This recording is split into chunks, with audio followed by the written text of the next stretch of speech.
For today's video mga kalapatids, ayan ako, tinatapakan pala nito yung mga itlog, kaya pala nababasag. So tatlo yan, dalawang fake, isang tunay, si Balanar, eto. So kukunin na natin yung mga one-tie birds natin. So kanina, tinape na ni Madlato to, kanina umaga. Ayan, umiyak-iyak pa tong isa. So kunin natin si Blue Bar. Oops. So, eto si Blue Bar, yung medyo iyakin. O, lalabas na natin yan. Oh, dyan na sila sa labas mga kalapatid kasi nakatape na kabilaan bagwis niyan. So pwede na talaga silang tumakas, pwede na silang mag flyby. Kunin man natin yung isa. Ayan. So mamaya dun sa likod, papawalan na rin ni Madlato. Kaliliguan niya yung ibang mga ibon natin. Ayan. Tapos papakita ko rin sa inyo yung mga young birds na mga bago natin. Ayan. But for now, gawit muna natin to dito. Ayan. Babalikan na lang natin sila mamaya ha. Kumustahin natin. Magpapaligo muna si Madlato. Tapos papakita ko sa inyo yung mga young birds natin na ililipat sa old. Let's go! Siya si Idol Madla, nakakahanga. May mga hawak, gandang linyada. Ika'y inspirasyon kung bakit hanggang ngayon ako'y palaging kumakarera. Check nyo itong bago kong off-color mga kalapatids. Ano? Ganda ng kulay niya. So para siyang cookies and cream ang kulay. Although may konting bulutong lang sa may bandang ulo. Pero okay naman yan. Ganda ng kalapate. Oh. Ito yung kulay niya. White flight na gristle. Ganda ng pagka-gristle na ito. Oh. Solid. Yan. White flight. Gandang ibon mga kalapatids. Oh. Off-color na off-color. So wawalay na natin kasi ito. Kaya kinuha ko na. Kita nyo mahaba na buntot niya. Oh. Ayan, likod ng camera yan. Haba na ng buntot nyo. Pwedeng-pwede nang ilipat strong back na strong back pa. Ayan, gristle. No? So, ibang kasing ibon dito na mga off-color, lilipat ko na. Actually, may kasama pa to. Ito yung isa, pula. Oh, pinakita ko sa inyo ng karanto. Ito yung may ano dito, bulutong dito. Ayan, oh. Pero wala na, tuyo na. Ayan, oh. Ganda rin, oh. Oh, off-color pula. So, Imbrek, Alphonse. Ayan. Ganda mga kalapatids. Yung kanina, Alphonse Vandenbroek yun, yung gristle. Pula. Mukhang ano to. Parang babae. Hindi ganun kalaki katawan. So kapatid to nung ano, nung mga semi-saddle natin. Eh, nakita nyo yung nasa likod natin. Ayun. Kapatid niya yun. Ayun. Yun, yung semi-saddle dun sa likod. Full sib na ito. Kaya maganda rin ang katawan niya ito. Ayan o. Ganda o. So ito, dito muna natin lilipat sa kabila. Dito natin kakabit.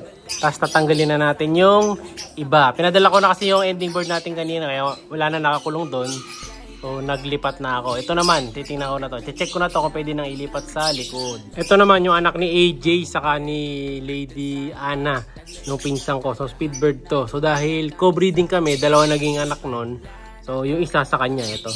Sa kanya tong second clutch. No? So nagkabulutong lang na konti dito may balikat. Ayan.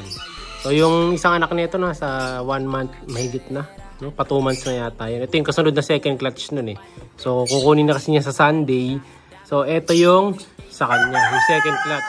First clutch kasi na doon sa akin, batcher na, no? So ito na yung para sa kanya, mukhang lalaki pa naman. Ayun, no? Ganda rin mga kalapatid. Nagkabulutong lang sa balikatin. Medyo ginakwa ko ng konti eh, no? So yan. Thank you San, ayan, sana maglabas to ng mabibilis. At sana siya mismo mabilis. Ayan.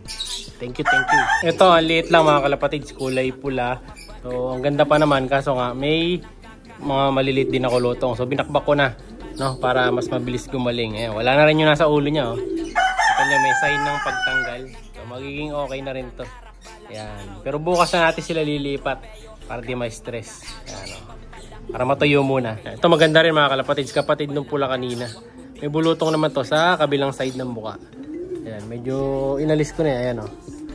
Para mabilis lang gumaling. Pero pwede na lipat din to. No? Sabay-sabay na sila. Itong gristle mga kalapatids. Ayan, oh. Parang brown tiger gristle. Alam ko meron na tayo dating gantong kulay eh. Kaya lang nabili sa akin. Kaya wala na sa akin dito. Ayan, oh. Ganda rin mga kalapatids. Possible hen. Ito lalagay ko na sa likod mamaya to. No? Kasi mga speedbird to eh. Para ma-testing natin yung bilis nila doon sa likod. Tapos ito naman yung black na feeling ko magiging ano, tiger gristle. So hindi sila African black mga kalapatids. Mga ano to, Newlyman sa Alphonse Vandenbroek. Yan. Bali ano na to, mas mataas ang dugo nito kay Grisel. Kasi yung nanay nung nanay ni Grisel, nanay nung mga to. So kahit paano, mas puro yung lahi niya. Ayaw tumingin mga kapatids. Ay nahihiyaw. Oh, ayaw talagang tumingin eh. Patalikod eh. Ayan siya oh. Ang ganda to. Tingin ko magiging Tiger Grisel to kaya hindi ko muna siya i-out. Ayan. Pero kung black to, pwede kong i-out. Kasi may mga black na ako eh. Yung Tiger Grisel madalang. Kaya in-out talaga natin. Ayan o. Ganda o. Possible Barako. Speedbird. Ayan. Nakita niyo yung mga bago kong young birds na ililipat. So bukas na natin lilipat yan para hindi sila gano'ng ma-stress kasi binakbak ko yung mga tagyawat nila. Ngayon punta tayo sa likod. Kasi papaligo yung mag-lap yung mga bago natin. Mga iti-tape. Saka yung... Ay yung mga bago natin pawawalan. Tapos yung iba iti-tape natin. Tara. Ito yung bago natin te-training. Yung off-color natin na semi-saddle. Yung pinaliguan ni Madlatu. Dahil papakawalan niya na to. Sige boy. Yung dalawang tippler nakalabas na. Ayan na oh. So ito first day out niya.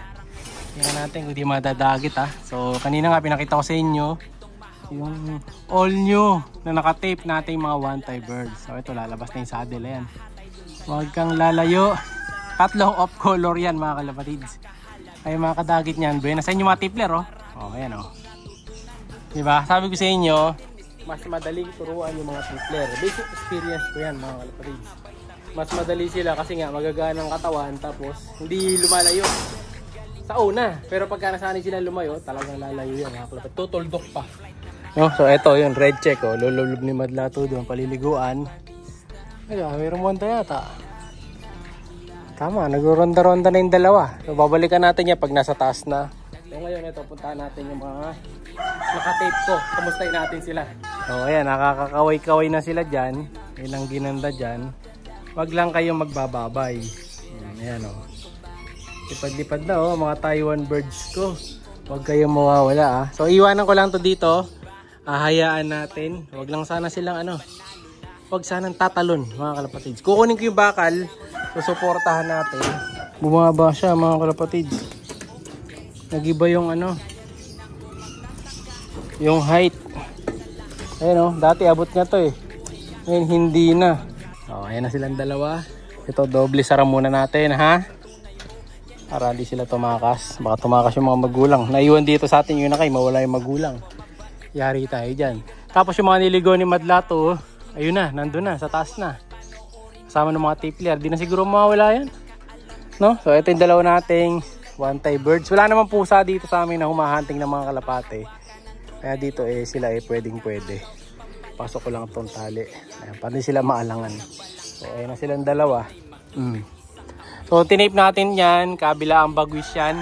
So left and right 5. Ayan o. Tapang na ito. Dito kasi mabait to. Si Blue Bar. Lagi akong nilalapitan yan. Lalo pag hapon. Pag walang tubig. Ano yan eh. Mano siya sa tubig. Pag nakakita ng tubig na hawak ko, nilalapitan niya. Ito naman si Kulots. Yung may bulutong natin na isa. Ayan o. Tropa kami na ito. Kaya nyo. Ganda ng pagkakaakbay ko sa kanya. Mabait din yan. So may tape din yan mga kalapatids kabilaan. Hindi lang halata. Diba? Ganda ng pagkakatape nitong isa. Kita nyo. Parang walang tape pero nakatape na pala. So iwan na natin dito to. Tingnan natin kung di sila magbababay. Puntahan muna natin yung kabilang mga batch ko na nandito sa kabila. Yung tipplers, saka yung tatlong racing. Ayun sila. Hindi na mawawala ito mga to mga kalapatids kasi tumatambay na dyan. Yung ano natin dito, yung pinaka mission order natin dito, kailangan magtambay muna sila dito sa makalawang nating yero eh. So yun yung dalawang tippler, sanay na yan, batcher na yan. Yung red check hindi pa, ito hindi pa, ngayon hindi pa. So pag nag-overfly, bahala kayo, sa inyo na, ususoli nyo pa, no? Update ko na lang kayo mga kalapatids dito sa training natin. Like, share, subscribe. Ingat! Siya'y kalapatistang napakadaling na kinakilala.